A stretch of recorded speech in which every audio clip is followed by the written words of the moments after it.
Over the last decade, Pods has revolutionized the moving and storage industry with a unique new concept. Pods delivers one of its containers to you. You fill it, then Pods picks it up and either puts it into storage or moves it anywhere in the country for you. Podzilla, the company's innovative hydraulic lift, places your container on level ground so you can easily load your things. You can pack at your own pace and keep the Pods container for as long as you need it. Began by a group of firemen, and the idea was born out of the fact of when a home would go through some sort of a partial loss, they needed a temporary place to store people's personal belongings, and typically it was stored in front of their house and it was covered with a tarp and not very safe and secure. So he and another firefighter actually erected the first Pods container in the driveway of one of the firefighters, and the concept took off. As more and more people found out about the idea, the capital needs in the business demanded a change in direction. As we evolved, we moved into the broader moving and storage markets. However, since we had the innovator advantage, we are the largest in our sector, and all of our competitors combined don't have as many containers as we do. Today, the Clearwater, Florida-based Pods Enterprises Incorporated has grown substantially, serving more than 240 million consumers through its franchise network in the U.S., Canada, Australia, and the UK. The Pods network has completed more than 250,000 long-distance relocations, exceeded 1 million deliveries, and has over 140,000 Pods containers in service. We will achieve our 2 millionth move roughly sometime in the middle of 2012. I think what makes Pods different is our flexibility. It gives you the ability to do the move any way you want. You can get the container delivered, you don't even have to be there when it's being delivered. People are able to load it at ground level. If it's raining on a particular day, you can load the next day. The opportunity for someone to access their goods without having to drive it to a destination, unload it into a mini storage location when they actually find their final premises, apartment, house, whatever, is all avoided. So what drives a person to create a business knowing that financial success isn't guaranteed? How do you determine if you'll be small and independent or large enough to successfully implement franchises into your business model? And how do you go about getting started? These are some of the types of questions people ask themselves when launching a new business. In general, there are 3 forms of business ownership: a sole proprietorship, which is owned and managed by one person; a partnership, where 2 or more people form a company and are legally considered co-owners; and finally, a corporation, where although it is formed by 1 or more people, it has the legal right to act and have liability that is separate from its owners. No matter what the current form of ownership is, there's no reason a company cannot change it down the road.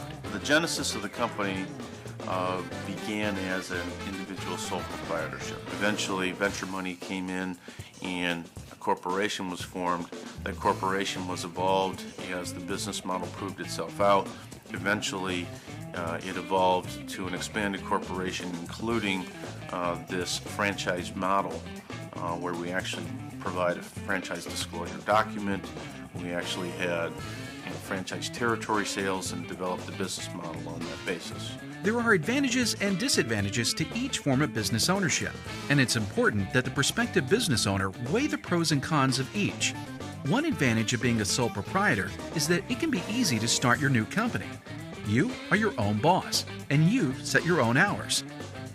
So the individual proprietorship, or maybe some joint ownership in that individual proprietorship model, was proving out the business model. The next stage after the business model started to prove out, where they demonstrated that we had consistent rentals and demand of the product and so on, identified the opportunity for venture money to get in and to expand that model further. Eventually, the opportunity to do it simultaneously and to have multiple resources deploying into the respective markets really is what led to the benefits of the franchise model. You may, however, determine that a partnership is better suited for your company. An advantage of being in a partnership is that it can let you focus on what you do well. For instance, maybe your expertise is in the marketing of a business, but the operational side of running a company might not be your strong suit. Appropriate types of skills and expertise that you are lacking can be a huge asset to your business. Don't confuse ownership partnerships with strategic partnerships. Corporation is the third type of business. A traditional C corporation is its own legal entity, with its owners being its stockholders. It has the authority to act, as well as have liability that is separate from its owners. So, stockholders are not responsible for any debts that the company incurs. There are other types of corporations too, such as an S Corp, which is a small business with no more than 100 shareholders, or a limited liability company, or LLC, where there are no stockholders but there is limited liability for the owners. Depending on your situation, there are specific tax advantages for each type of ownership. Consult with either an accountant or an attorney, or in some cases both, to see what's best for you. You know, the key challenge, in a startup business like ours is that while the container itself, which, back in the day cost anywhere from $2,200 to $2,500 a piece, the ability to go out and seek bank financing, where they typically want to attach some sort of a collateralization to the debt, the banks were a bit reluctant to provide funding in the form of debt financing, because while it did cost us that much money, the secondary market, if they ever had to repossess that collateral and sell it to someone else, there wasn't any demand for it. So it began initially with a lot of venture money up front. Eventually, as the business model started to prove itself out and the ability to identify what the business potential was, is when banks and other private lending institutions came into the business model and started to expand it broader and broader. When a smaller business reaches a certain level of success, it can become attractive to another company looking to expand through a merger or acquisition. Simply put, a merger is when two companies join together to form one. Acquisitions occur when one company purchases the other company's properties and accepts its obligations. I think that there are different life cycles in a company, and Pods was started by an entrepreneur, and he did an unbelievable job of growing the company to where it was in 10 years.